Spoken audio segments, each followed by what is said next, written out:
कुछ ही सालों में वायर कंपनियां डूबने वाली है। चलिए विस्तार से समझाते हैं। तो आज से करीब कुछ सालों पहले जब हम देखा करते थे कि फैन, लाइट, बल्ब के जो वायर होते थे न्यूट्रल और फेस, वो दोनों ही स्विच बोर्ड तक लाए जाते थे, जिससे वायर का कंजप्शन ज़्यादा होता था और पूरे वायर स्विच बोर्ड में बहुत ज़्यादा हो जाते थे। कुछ ज़माना बदला। ज़माना बदलने के बाद न्यूट्रल को कॉमन करके जो छत के ऊपर सारा न्यूट्रल एक ही फैला दिया जाता था और इतने सारे न्यूट्रल को लाने के बजाय एक वायर न्यूट्रल का नीचे लाया करते थे और उसी से सारा लोड चलाया जाता था और एक एक पॉइंट स्विच बोर्ड तक लाया करते थे। इससे 50% वायरिंग की सेविंग हो गई थी।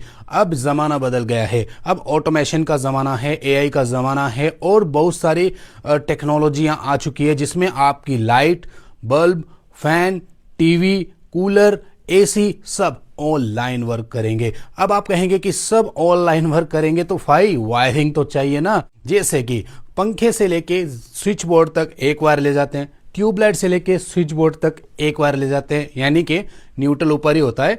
एक वायर हम जो स्विच बोर्ड तक ला रहे हैं वह वायर लाने की आपको आवश्यकता ही नहीं है। आप लाएंगे नहीं आने वाले कुछ समय में। क्यों? क्योंकि हर प्रोडक्ट के अंदर वायरलेसली स्विच लगा दिया जाएगा और आपको एक स्विच बोर्ड का प्लेट पकड़ा दिया जाएगा और उसी स्विच बोर्ड की प्लेट को आप जहां पे स्विच लगा रहे हैं उसी जगह उस प्लेट को इंस्टॉल करेंगे और उसमें मात्र neutral, phase and earth, in 3 wire की आवश्यकता होगी और बाकी जो जंजाल होते हैं ना, सिंगल वायर जो पॉइंट्स के, वो स्विच बोर्ड तक आएंगे नहीं। और जब वो स्विच बोर्ड तक आएंगे नहीं तो आपका वायरिंग लॉस काफ़ी ज़्यादा बच जाएगा।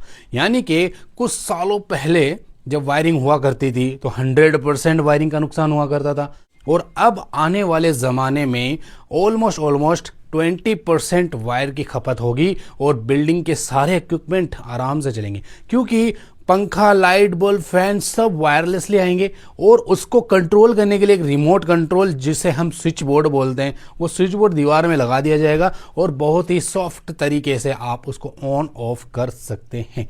वायरिंग करना बहुत ज़्यादा आसान हो जाएगा इलेक्ट्रिशियन के लिए। कैसे?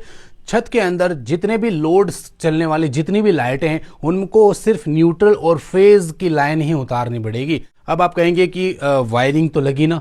यस लगी, बट न्यूट्रल और फेज 2.5 mm या फिर 4 mm का वायर लगेगा और उसी 4 mm से एयर कंडीशनर चलेगा, उसी 4 mm से गीज़र चलेगा, उसी 4 mm से लाइट्स वगैरह चलेगी और उनका एक सर्किट बनेगा और एमसीबी बॉक्स तक जाएगा। तो काफ़ी ज़्यादा वायरिंग सेविंग हो जाएगी। कंपनियां डूबने की कगार पे आ जाएगी।